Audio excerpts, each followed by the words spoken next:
नमस्कार विद्यार्थी मित्रांनो, तुमच्या सर्वांचं स्वागत आहे एमपीएससी फॅक्टरीच्या युट्यूब प्लॅटफॉर्मला. मित्रांनो, काल 13 मे आणि काल आयोगानं एक नवीन प्रसिद्धीपत्रक जाहीर केलं होतं, ज्यामध्ये सांगण्यात आलेलं आहे की इथून पुढे ऑप्टिंग आउट हे सगळ्या गोष्टी रद्द होणार आहेत. आता आयोगानं जाहीर केल्यानंतर बऱ्याच ठिकाणी समाज माध्यमांमध्ये सुद्धा किंवा ट्विटरला सुद्धा स्वतः आयोगाच्या अध्यक्षांनी म्हणजे विवेक भीमनवार जे आहेत त्यांनी सुद्धा याच्याबद्दल ट्विट केलेलं आहे. पण बऱ्याचशा ठिकाणी अजूनही विद्यार्थी समाधानी नाहीये. बऱ्याच लोकांचं म्हणणं आहे की ऑप्टिंग आउट रद्द करण्याचं कारण नव्हतं. बरेच विद्यार्थी म्हणतात की फक्त क्लर्कसाठी ऑप्टिंग आउट किंवा क्लर्कसाठी वेटिंग लिस्ट पाहिजे. आपण सविस्तर गोष्टी बघूया की यानं खरंच फायदा होणार आहे की तोटा होणार आहे आणि आगामी काळामध्ये आयोगाकडून काय काय गोष्टी अपेक्षित आहेत या आपण सगळ्या गोष्टींचा या ठिकाणी आढावा घेणार आहोत मित्रांनो. तर हे नेमकं काय बघा, आपण या ठिकाणी थोडा जीआर बघूया. तर आयोगानं काय केलं होतं, ऑप्टिंग आउटचा जीआर टाकलेला आहे. बघा विषय काय आहे, भरती प्रक्रियेतून बाहेर पडण्याचा म्हणजेच ऑप्टिंग आउट व संमती विकल्प घेण्याचा पर्याय रद्द करण्याबाबत आणि पसंती क्रमाबाबत. ओके, आता लक्षात ठेवा आयोगानं थोडं याच्यामध्ये जास्त सविस्तर काय सांगितलेलं आहे. तर आयोगानं भरती प्रक्रियामध्ये सुधारणा करण्यासाठी ऑप्टिंग आउट ही पद्धत लागू केली होती काही वर्षापूर्वी. आता ऑप्टिंग आउट काय आहे, ते काय असते तुम्हाला मी सविस्तर सांगतो. त्यापूर्वी थोडक्यात आपण काही गोष्टी बघूया. आता हा सगळ्या गोष्टी रद्द करण्याचा या ठिकाणी घेतलेला आहे, पण दोन या ठिकाणी गोष्टी नमूद आहेत बघा, आयोगानं सांगितलेलं आहे. तर ते काय आहे बघा, आयोगामार्फत आयोजित सर्व स्पर्धा व मर्यादित विभागीय स्पर्धा परीक्षा हे सगळ्या फक्त सध्या आयोगाचं चाललेलं आहे, बाकी कुठलंही वेगळं काही नाही. आयोगामार्फत ज्या ज्या परीक्षा घेता येतात, मग त्या स्पर्धा परीक्षा असतील किंवा मर्यादित विभागीय परीक्षा असतील, म्हणजे एएसओ असेल, एखादी एसटी असेल, डिपार्टमेंटल असेल, कोणतीही असेल जी विभागीय असते ना मर्यादित, त्याच्यामध्ये बाकी कोणी नसतात, फक्त ते जुने किंवा ज्यांच्याकडे अनुभव आहे, ज्यांच्याकडे काही गोष्टींचं त्याला आपण काय म्हणतो एक्स्ट्रा क्वालिफिकेशन आहे, त्या लोकांना या ठिकाणी हे असते, सवलत असते. आता बघा, या भरती प्रक्रियेतून बाहेर पडणे म्हणजे ऑप्टिंग आउट, तसेच संमती विकल्प देणे, गिव्ह अप करणे किंवा ऍक्सेप्ट करणे हा पर्याय रद्द करण्यात आलेला आहे. दुसरा पॉईंट काय आहे, तसेच एकल संवर्गाच्या भरती प्रक्रियेसाठी प्रतीक्षा यादी कार्यान्वित राहील. आता एकल संवर्ग काय आहे हे सुद्धा, कारण लक्षात ठेवायचं बऱ्याच वेळा जेव्हा आपण जीआर वाचतो हा प्युअरली मराठी भाषेमध्ये असतो आणि जेव्हा अशी भाषा असते आपल्या डोक्यात काहीच येत नाही. तुम्हाला मी सविस्तर काही गोष्टी सांगतो, हे लक्षात ठेवायचं. एकल संवर्ग काय असतं आणि दुसरं काय सांगितलेलं आहे, बहुसंवर्गीय पदांच्या भरती प्रक्रियेसाठी प्रतीक्षा यादी राहणार नाही. मग या ठिकाणी विद्यार्थ्याच्या मनामध्ये खूप जास्त प्रॉब्लेम्स आहेत, विद्यार्थ्याच्या मनामध्ये खूप जास्त अडचणी आहेत की सर प्रतीक्षा यादी नसेल तर जो वेटिंगला पहिला व्यक्ती असेल, बघा प्रत्येकाला असं वाटतं ना की चला मी वेटिंग मध्ये आहे, समजा माझा पहिला वेटिंगला आहे, मला वाटतं की कोणतरी वरती जर एखादी पोस्ट सोडली तर मी नशीबवान होऊन त्याच्यामध्ये जाऊ शकतो, कुठेतरी एखाद्या दिवशी मला त्या ठिकाणी कॉल येऊ शकतो किंवा मला जॉईन करायचं आहे. पण लक्षात ठेवायचं, बहुसंवर्गीय पदांच्या भरती प्रक्रियेसाठी प्रतीक्षा यादी राहणार नाही. बहुसंवर्गीय पदभरतीत उमेदवार ज्या पदावर अगोदरच नियुक्त झालेला असेल अशा पदाचा अथवा निम्न पदाचा संबंधित उमेदवाराने जरी पसंती क्रम दिल्यास त्याचा त्या पदाकरिता अथवा निम्न पदाकरिता शिफारसीसाठी विचार केला जाणार नाही. आणि ह्या ज्या काही गोष्टी कधीपासून अंमलात आलेल्या आहेत लक्षात ठेवायचं, सदर निर्णय प्रसिद्धी पत्रकाच्या दिनांकापासून अंमलात येईल. म्हणजे 13 मे जी कालची तारीख होती, कालच्या दिवसापासून इथून पुढे जे जे फायनल लिस्ट लागतील किंवा जे जे निकाल लागतील त्यामध्ये या सगळ्या गोष्टी येणार आहेत. आता मला असं वैयक्तिक वाटते आयोगानं अजूनही काही ठिकाणी सविस्तर स्पष्टीकरण देणं गरजेचं आहे. का सांगा, लक्षात ठेवायचं विद्यार्थ्यांच्या मनामध्ये कुठले कुठले प्रश्न आहेत. पहिला प्रश्न काय बघा, तर तो म्हणजे एकल संवर्ग काय आहे. दुसरा प्रश्न तो म्हणजे बहुसंवर्ग काय आहे. हे दोन प्रश्न आहेत. तिसरी गोष्ट अशी आहे की आयोगानं आतापर्यंत ज्या ज्या कंबाईन घेतलेल्या आहेत किंवा आयोगाचं असं पण म्हणणं असेल कदाचित की आगामी काळामध्ये त्यांच्याकडनं काहीतरी पुष्टी सुद्धा येईल, स्पष्टीकरण सुद्धा येईल असं मला सुद्धा वाटते. आता आपण थोडक्यात बघूया. बघा पेपरला सुद्धा ह्या अशा बातम्या आलेल्या आहेत. तर पेपरला बातम्या येण्याचं कारण काय होतं, तुमच्या इथे हायलाइट मध्ये बघा पुढारीची बातमी आहे, भरती प्रक्रियेत सुरू असलेल्या कथित गैरव्यवहारांना आळा घालण्यासाठी हा उपाय केलेला आहे. म्हणजे आयोगाचं काय म्हणणं आहे की बऱ्याच वेळा ज्या विद्यार्थ्याला ऑलरेडी पोस्ट निघालेली आहे, समजा मी ऑलरेडी 2024 किंवा 23 एखादी कुठली परीक्षा बघा, मी तुम्हाला एक्झाम्पल सांगतो. समजा 23ला मी पीएसआय सुद्धा सिलेक्ट झालो, रिझल्ट लागला काही दिवसांनी, एसटी सुद्धा सिलेक्ट झालो. आता मला असं वाटतं की चला मी पीएसआय सिलेक्ट झालो, मला पीएसआय जॉईन करायचे, पण माझी एसटीला पण नाव आहे. मग आयोगाने काय उपाय काढला, बाबा तू ऑप्टिंग आउट कर. म्हणजे काय कर की तू तिथून निघून जा, तुझ्या ठिकाणी कोणतं दुसरा एखादा व्यक्ती येऊ शकेल, कारण मी पीएसआयच घेणार आहे. पण व्हायला का लागलं, इथं गैरव्यवहार व्हायला लागले. म्हणजे काय, आणि स्वतः अध्यक्षाने सुद्धा याची दखल घेतलेली आहे, सचिव असतील त्यांनी सुद्धा या बाबतीची दखल घेतलेली आहे की बरेचसे विद्यार्थी असतात त्यांना खूप जास्त माज आलेला असतो किंवा त्यांना खूप जास्त फक्त सरकारी अधिकारी व्हायचं आहे पण त्यासारखं वागायचं नाही, किंवा त्यांना ते मूल्य किंवा शिकवणच नाहीये, की पोस्ट काढतात, 2-2 काढतात, 3-3 काढतात, काही करतात आणि मग खाली काहीतरी पैशाची मागणी करतात. आज सुद्धा काही चुकीचे प्रकार आपल्या समोर येतात, पेपरला सुद्धा बातम्या आलेल्या आहेत. मी आता आकडा सांगणार नाही, पण 8-10 लाखाच्या वरती अशा बऱ्याच विद्यार्थ्यांचे कॉल रेकॉर्ड्स आलेले आहेत. हे सुद्धा तुम्हाला माहिती पाहिजे. पण लक्षात ठेवायचं, आपण चांगला अभ्यास करून प्रामाणिकपणे या गोष्टी करायच्या आहेत. असला कुठलाही कुणीही काही करायचं नाही. ओके, आता हे लक्षात ठेवा, तुम्हाला याच्याबद्दल मी थोडक्यात सांगतो. इथून पुढे निवड प्रक्रिया अधिक थेट आणि अंतिम होणार असून आयोगाने प्रतीक्षा यादीबाबतही नवे धोरण स्पष्ट केलेले आहे. त्यानुसार एकल संवर्ग आणि बहुसंवर्ग हे सगळं आयोगाच्या सचिवांनी सांगितलेलं आहे. त्याचं नाव आहे महेंद्र हरपाळकर. ओके, आता लक्ष द्या, 2 गोष्टी महत्वाच्या आहेत. तर पहिली गोष्ट आपण काय करूया, की नेमकं GR कशावर जास्त फोकस करतो हे सुद्धा तुम्हाला माहिती पाहिजे. बघा, आता एकल संवर्ग म्हणजे काय, लक्ष द्या. तुम्हाला मी केस स्टडी सांगतो, कारण आपण एमपीएससीचे विद्यार्थी आहोत, तर आपल्याला माहिती पाहिजे की आयोगाचं GR काय सांगतो. ओके, समजा एकल संवर्ग आहे. आता एकल संवर्ग म्हणजे काय, समजा आयोगाने फक्त एकाच पदासाठी भरती घेतलेली आहे, एकच गट आहे, एकच त्याला आपण काय म्हणतो पद आहे, दुसरं कुठलंही पद नाही. फॉर एक्झाम्पल तुमच्या लक्षात येईल बघा, जर मी म्हणलं बहुसंवर्गीय, बघा बहु म्हणजे जास्त, मग जर समजा बहुसंवर्गीय असेल तर मला सांगा अशी कुठली हे आहे स्पर्धा परीक्षा किंवा कुठली आपली परीक्षा ज्याच्यामध्ये अनेक पद असतात.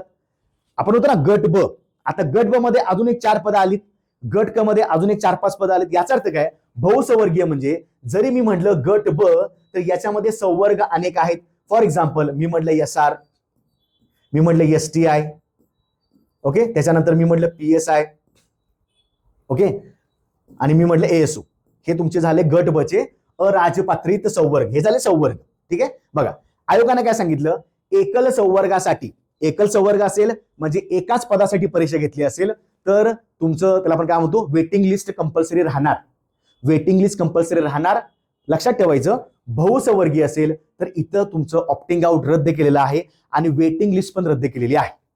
म्हणजेच फॉर एक्झाम्पल बघा, गट ब मध्ये मी एवढं पद घेतलीत, समजा मी म्हटलं गट क, आता गट क पद भरती म्हणतो ना आपण, पण गट क पद भरतीमध्ये वेगवेगळे पद असतात. फॉर एक्झाम्पल मी असं म्हणलं, चला एक पद आहे फॉर एक्झाम्पल क्लर्क आहे, एक आहे TA म्हणजे टॅक्स असिस्टंट कर सहाय्यक नावाचं पद आहे, एक आहे एक्साइज PSI असेल, ओके सॉरी एक्साइज SI असेल PSI असेल, एक आहे तांत्रिक सहाय्यक टेक्निकल असिस्टंट असेल. तर ही जी पद आहेत किंवा MUI वगैरे, तर ते थोडं आपण साईडला घेऊ, पण लक्षात ठेवायचं हे बहुसंवर्गीय आहेत. आता घोळ काय व्हायला लागलाय बघा, विद्यार्थी चुकीच्या प्रकारे कसा फायदा करून घेतात आणि यामुळे काय होतात, गैरव्यवहार होतात. आणि खरंच जो अभ्यास करायला लागलाय, जो मरमर राबतोय, अभ्यास करतो, लायब्ररीमध्ये 12 तास घालवतो, त्याचं इथं काही होत नाही. म्हणून आयोगानं एक पद्धत मात्र ठीक केली, पण अजून सुद्धा माझ्या मनामध्ये शंका आहेत. असं वाटतं की अजून काही गोष्टी आयोगानं प्रदर्शित केल्या पाहिजेत, लवकरच त्याच्यावर तोडगा निघला पाहिजे. आता बघा, समजा A नावाचा विद्यार्थी आहे, ठीक आहे, 2000 आपण सध्याचा विचार करूया, समजा 26 आपण या म्हणजे इथून पुढच्या एक्झामचा आपण पकडूया, कारण तो आता GR इथून पुढे लागू झालेला. समजा A नावाचा विद्यार्थी आहे ज्याचं सिलेक्शन PSI ला झालं, ठीक आहे. आता PSI चं सिलेक्शन लवकर होत नाही, कारण का PSI ला एकतर फिजिकल टेस्ट असते, त्याचा निकाल लवकर थोडा लेट लागतो, कारण का फिजिकल टेस्टला वेळ लागतो. पण त्याला असं वाटलं की चला त्याचं 3 ठिकाणी सिलेक्शन झालेलं आहे. ओके, कुठं कुठं बघा, मी गट बचं सांगतोय, PSI STI निकाल लागला, काही दिवस गेले ASO पण लागला. तर आयोग काय करायचं, समजा त्याला STI व्हायचं आहे, ओके, त्याला पाहिजे STI, पण त्याचं दोन्हीकडे नाव आलं ना, आणि हे सगळं आयोगाच्या प्रोफाईलला असतं, दोन्हीकडे नाव आलं. आता मला सांगा, एक विद्यार्थी कुठल्याही 3 वेगवेगळ्या संवर्गामध्ये काम करू शकत नाही. निर्णय काय, शासनाचा GR काय आहे, एक कुठलाही विद्यार्थी असेल, कुठला कॅन्डिडेट असेल, तो फक्त एकाच संवर्गामध्ये जॉब करू शकतो, त्याला फक्त मानधन एकाच ठिकाणचं मिळणार आहे. कुठलाही व्यक्ती 3-3 ठिकाणी असा जॉब करू शकत नाही, तिन्हीकडनं पेमेंट मिळणार वगैरे असं नसतं, लक्षात ठेवायचं. ठीक आहे, समजा त्याला STI व्हायचंय, तर तो PSI पण त्याचा निकाल लागला, PSIच्या लिस्टला पण नाव आलं, ASOचा लागला, त्याच्यात त्याचं नाव आलं, कारण का बऱ्यापैकी ASO निकाल थोडासा त्याला आपण काय म्हणूया, ASOचा थोडासा कट ऑफ जास्त लागतो, थोडाफार जागा कमी असतात, नंतर मग STI थोडासा लागतो कमी, आणि त्याच्यापेक्षा कमी थोडा PSI लागेल, कमी जास्त होऊ शकतं, कारण का जागेवर डिपेंड आहे, लक्षात ठेवायचं. आता मुद्दा असा आहे, त्याला मनोमन वाटते की मला STI व्हायचं, ठीक आहे. आता बघा, त्याचं नाव या ठिकाणी पण आलं आणि इकडे पण आलं. मग आयोग काय सांगतं की जेव्हा आयोग GML लावतो ना, GML म्हणजे काय, जनरल मेरिट लिस्ट, ओके, ही मेरिट लिस्ट म्हणजे गुणवत्ता यादी लावतो, ठीक आहे. त्याच्यामध्ये ज्या ज्या विद्यार्थ्यांनी परीक्षा दिलेली आहे सगळ्यांची पूर्ण लिस्ट लागते, ठीक आहे. आणि आयोग काय सांगतं की पुढच्या 7 किंवा 10 दिवसासाठी शक्यतो 7 सांगतं, 7 दिवसामध्ये ज्यांचं दोन्हीकडे तिन्हीकडे सिलेक्शन झालेलं आहे त्यांनी ऑप्टिंग आउट करत चला, किंवा त्यांनी गिव्हअप करा, किंवा त्यांनी सांगा त्यांना कोणतं पद पाहिजे, आणि मग ते आयोगाचं पूर्ण अशी पट्टी येते की ऑप्ट आउट झालेला आहे. ठीक आहे. मग समजा ए नावाचा व्यक्ती आहे, तो एसटीआय पण झाला, पीएसआय पण झाला, एसओ पण झाला, किंवा आपण कुठली 2 किंवा कुठली 3 पद पकडूया. त्याला एसटीआय व्हायचंय, पण त्याचं पीएसआयला पण झालं आणि एसओला पण झालं. आता होतंय काय, त्याला एकच पद मिळणार ना. समजा त्याला वाटतं एसटी आहे, त्याचं इकडे पण नाव आलेलं आहे, ए इकडे पण नाव आलेलं आहे. आता होतंय काय बघा, कधी कधी असं वाटतं ना की जर समजा यानं ऑप्ट आउट केलं तर याच्या खालचा जो असेल ना, कारण त्याच्या खाली लागून हे असतात, तुम्हाला माहिती असेल, जीएमएल ला बघितलं असेल ना आपण, जीएमएल ला सगळ्यांची पूर्ण हे असते बघा, ज्यांना कॅटेगरी वाईज सगळं दिलेलं असतं त्यांनी, ऍक्च्युअली कॅटेगरी वाईज नाही, रँक वाईज सगळं असतं व्यवस्थित, आणि कॅटेगरी मध्ये असते, म्हणजे कॅटेगरी साईडला पडलेली असते. आता होते काय, कोणाकोणाला असं वाटतं की यार चल यानं ऑप्टिंग आउट केलं तर माझा नंबर लागणार, कॅटेगरी असेल एससीबीसी असेल, ओबीसी किंवा काही पण असेल. ठीक आहे. समजा ए ऑप्ट आउट झाला एसओ मधनं, तर या ठिकाणी माझा नंबर लागेल, समजा मी बी पकडतो. आता होतंय काय, हा बी काही ना काहीतरी करून फेसबुकच्या माध्यमातून, व्हॉट्सअपच्या माध्यमातून, किंवा अजून कुठल्या तरी माध्यमातून, समाज माध्यमातून याची माहिती काढतो. ठीक आहे. याची माहिती काढली आणि याला सांगितलं, अरे बाबा तुझ्याकडे ऑलरेडी 2 पद आहेत, तू काय कर, ऑप्ट आउट कर. तुला काय 2 पदावर काम करता येणार आहे का? अजिबात नाही. पण मग अशा वेळी ह्या ए नावाचा व्यक्ती आहे ना, याच्या मनामध्ये लालसा निर्माण होते. त्याला वाटते मीला अभ्यास केलाय, मी लय शहाणा आहे, मी एवढा अभ्यास केलाय की मला आता पैशाची मागणी व्हायला पाहिजे. तुम्ही अधिकारी का होताय त्याचा एकदा विचार करा. तुमच्या मनामध्ये काय आहे, तुम्हाला सेवा करायची आहे, ही तुमची सेवा आहे का? मग हा काय करतो, एच्या मनामध्ये काय होतं, जरासं पैशाचं आमिष येतं, तो काय करतो, याला सांगतो, हे बघ की माझ्याकडे ऑलरेडी एक पोस्ट आहे, मी जर ही पोस्ट सोडायची तुला असं वाटत असेल तर मला एवढे पैशात मला दे, मला हे पैसे टाक अकाउंटला, किंवा मला ह्या पैशाची मागणी करतो. कुणाकडनं? बी कडनं. बीच्या मनात काय आहे, बाबा ठीक आहे यार, चला देऊयात काही पैसे, माझ्या घरामध्ये काही दिवाळी साजरी होईल, माझ्या घरामध्ये आई वडिलांना खुश वाटेल, ह्या बीच्या मनात चालले. ए एकदम त्याला थोडंसं चुकीचे शब्द येऊ शकतात, पण एच्या मनामध्ये चाललंय की मला पैसे मिळायला पाहिजे. लिटरली सांगतो, याचे कॉल रेकॉर्डिंग सुद्धा व्हायरल झालेले आहेत, बऱ्याचशा ठिकाणी यांच्यावर कारवाई सुद्धा होऊ शकते, त्याच्याबद्दलच मी तुम्हाला पुढे सांगेन. ठीक आहे. आता ए काय म्हणतोय की मी सोडतो, पण मला एवढं लाख रुपये दे. हा बिचारा इतके वर्ष अभ्यास केलेला असतो, त्रस्त झालेला असतो, घरामध्ये पोस्ट पाहिजे असते, घरामध्ये चांगलं वातावरण हवं असतं, फायनान्शियल स्टेबिलिटी हवी असते, हे सगळं पाहिजे, पण इथं मात्र तो इथं पैशाला मुकून जातो. पहिला आपण काय म्हणतो, घोडे बाजार. पैशाच्या मागणी होतात, 10 लाख 12 लाख 13 लाख जे काय असेल, आणि मग अशा वेळी काय होतं, खूप जास्त प्रॉब्लेम व्हायला लागतो. मग कुठेतरी एमपीएससी वर एक गालबोट लागतं, एक प्रश्नचिन्ह निर्माण होतं की खरंच तुम्ही भावी अधिकारी निवडत आहात का? मग याच्यावर आयोगानं काहीतरी कारवाई करणं अपेक्षित आहे. आयोग एक एक टप्प्यामध्ये काय काय गोष्टी करायला लागलेला आहे. फक्त थोडंसं आपल्याला काय करावं लागेल, काही गोष्टींचं थोडंसं आपल्याला वेट अँड वॉच करावं लागेल. हे झालं तुमचं ऑप्टिंग आउटचं. ठीक आहे. आता आयोगानं काय केलं, हे ऑप्टिंग आउट रद्द केलेलं आहे. इथून पुढं बहुसंवर्गीयमध्ये ऑप्टिंग आउट पण होणार नाही आणि वेटिंग लिस्ट पण लागणार नाही. आता प्रॉब्लेम असा आहे, आयोगानं ए सारख्या व्यक्तींच्यावर कारवाई करणं अपेक्षित आहे. काहीतरी त्याचा मागमोज करून, काहीतरी इन्व्हेस्टिगेशन करून काहीतरी करणं अपेक्षित आहे.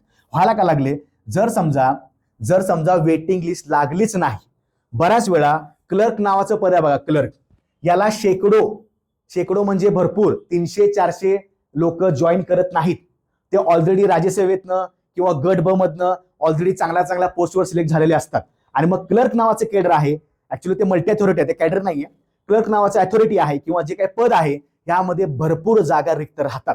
आणि होतंय काय, रिक्त जागा झाल्यामुळं वेटिंग तर लागणारच नाही, कारण काय बहुसंवर्गीय. आता प्रॉब्लेम असा आहे की विद्यार्थ्यांच्या मनामध्ये असं वाटते की सर की क्लर्कसाठी काहीतरी वेगळं करणं अपेक्षित आहे.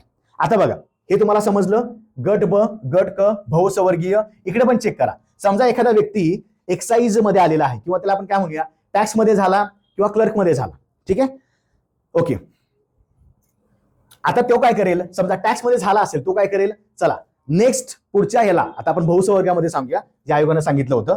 समजा एखादा व्यक्ती एका ऍडला पीएसआय झाला असेल 2026 ला. ठीक आहे. पुन्हा त्यानं 27 कंबाईन दिली आणि त्यात तो पुन्हा पीएसआय झाला, किंवा त्यानं गट क दिली 27, त्यात तो पुन्हा क्लर्क झाला किंवा टीए किंवा कोणतेही पद झालं.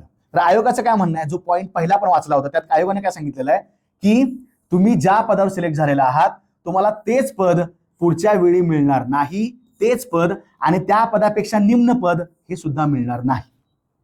ठीक आहे. हा, इथं मात्र आयोगाने एक गोष्ट चांगली केली, कारण शक्यतो व्हायला का लागले, दरवर्षी लिस्ट येतात, वेटिंग लिस्ट लागतात, भरपूर काही गोष्टी होतात आणि मग अशा वेळी काय होते, शेकडो जागा रिक्त राहतात. ठीक आहे. मग आयोगाचं काय म्हणणं आहे की एक व्यक्ती असेल त्याने एकच पद घ्यावं आणि त्याचं काम करावं. कारण हाच व्यक्ती इकडे आला, पुन्हा याचं काय होतं बघा, इकडे आला तर हे आयोगाने सांगितलं की हे त्याला घ्यायचं नाही. म्हणजेच काय, जर एका संवर्गामध्ये बहुसंवर्गामध्ये समान पद मिळणार नाही किंवा त्यापेक्षा निम्न पद, म्हणजे गट ब च्या खालचं निम्न पद कोणतं आहे, गट क मधलं आहे, हे सुद्धा मिळणार नाही. म्हणजे काय, त्याने हेच घ्यायचं. ठीक आहे. समजा आता मी म्हणलं गट क, बघा गट ब मध्ये समजा मी एकाच वेळी PSI सिलेक्ट झालेलो आहे. सॉरी, आता आपण वेगळं घेऊया. गट क मध्ये समजा एखादा व्यक्ती झालेला आहे सिलेक्ट क्लर्क, तो लागलेला आहे मुंबईमध्ये, त्याचं ऑफिस आहे DGP ऑफिस. ठीक आहे. तिथे पण क्लर्कच्या वॅकन्सी असतात. ओके. आता क्लर्कच्या लोकांचं काय म्हणणं आहे, त्या विद्यार्थ्याचं काय म्हणणं आहे की सर क्लर्क मी 2026ला समजा क्लर्क झालो, मला मुंबईला जॉब लागला, पण तो बिचारा कोल्हापूरचा आहे. मग त्याला काय वाटते की सर क्लर्कची नोकरी आहे, ज्याला 30-35 हजार पगार असतो, मुंबईमध्ये परवडत नाही.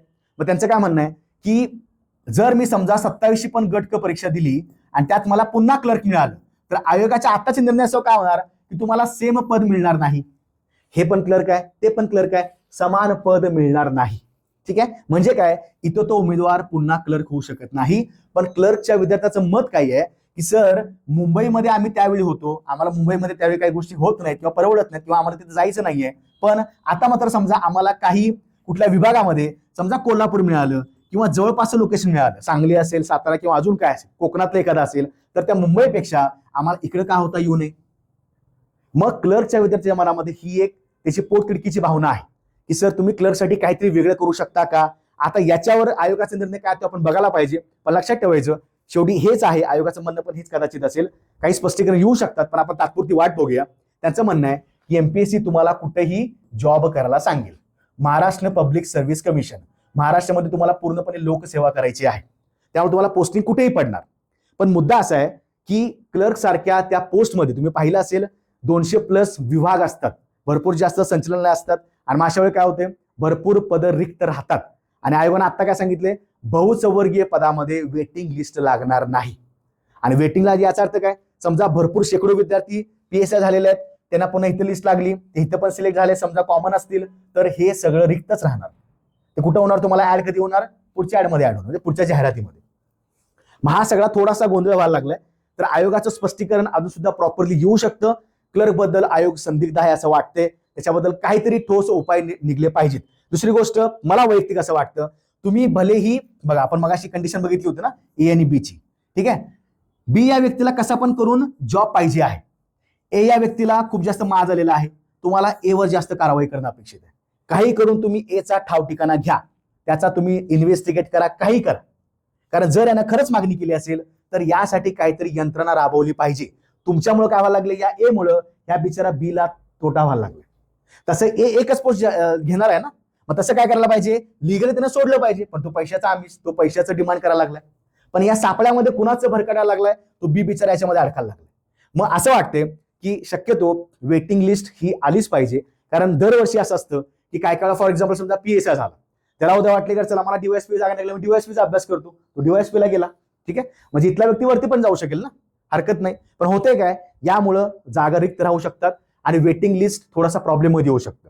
सध्या सरकारचं धोरण असं आहे की चला सरकारी जॉब सध्या जागा निघत नाहीयेत, पण ज्या निघतात त्या मात्र व्यवस्थित घराघरामध्ये प्रॉपरली निघल्या पाहिजेत किंवा तिथं विद्यार्थी आपले लागले पण पाहिजेत. पण जर वेटिंग लिस्ट अशी नाही झाली तर खूप जास्त प्रॉब्लेम होऊ शकतो. जास्तीत जास्त कुठे होऊ शकतो, क्लर्क या संवर्गासाठी खूप जास्त प्रॉब्लेम होऊ शकतात. बरेचसे विद्यार्थी बघा, तुम्ही पाहिलं पण असेल, जे विद्यार्थी TA मध्ये सिलेक्ट होतात ते बरेचसे विद्यार्थी क्लर्क मध्ये असतात. ठीक आहे. आता इथे काय होतंय, TA मधनं क्लर्क, संवर्ग तर बऱ्यापैकी तोच आहे, सॉरी संवर्ग वेगळा आहे, पण गट कसा आहेत.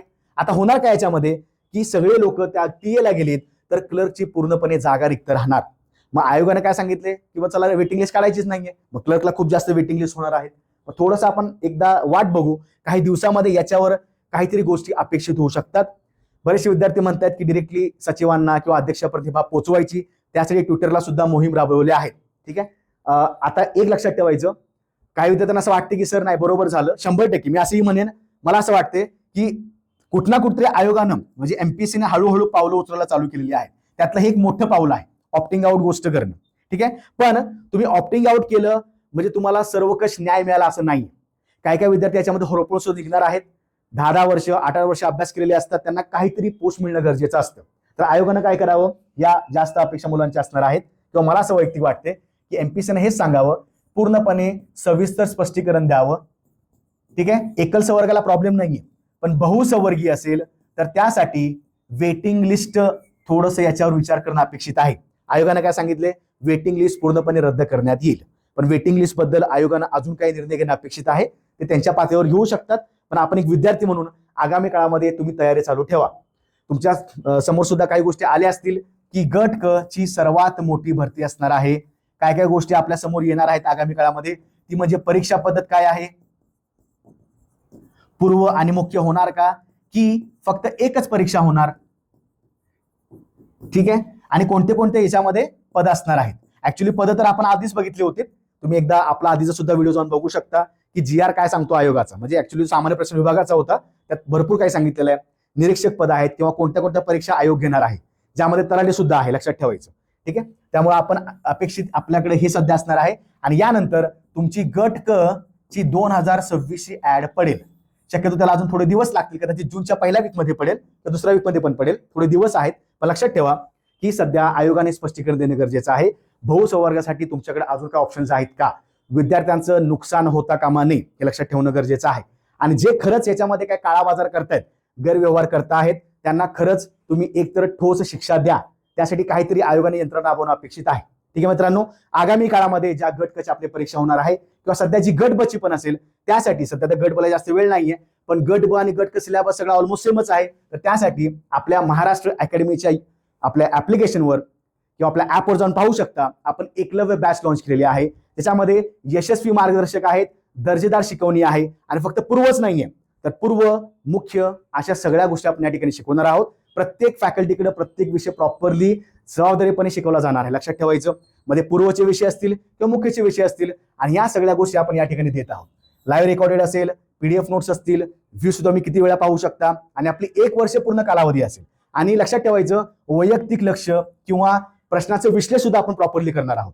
म्हणजे असं नाहीये की हे करा ते करा, तुम्ही काय करता, आपण कुठं चुकतो, याबद्दल सविस्तर या बॅच मध्ये काही गोष्टी चालू आहेत. बॅच सुरू आहे, एकदा जाऊन फ्री लेक्चर्स पाहू शकता, फक्त आणि फक्त महाराष्ट्र अकॅडमीच्या ऍप्लिकेशनवर एकदा जाऊन पाहू शकता.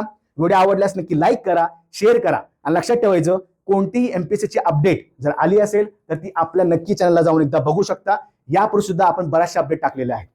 व्हिडिओ आवडल्यास शेअर सुद्धा करा, आणि तुमच्या काय वैयक्तिक शंका असतील, ऑप्टिंग आउट नाहीच कळालं किंवा अजून कोणत्या गोष्टी तुम्हाला वाटतायत की जर अजून हे होऊ शकतं का, मला कमेंटला तुम्ही एखादा प्रश्न टाकू शकता, त्याची मी उत्तर देण्याचा प्रयत्न करतो. मित्रांनो, पुन्हा आपण भेटूया एका वेगळ्या अजून काही अपडेट्स आपल्याकडे येणार आहेत. तोपर्यंत धन्यवाद. जय हिंद.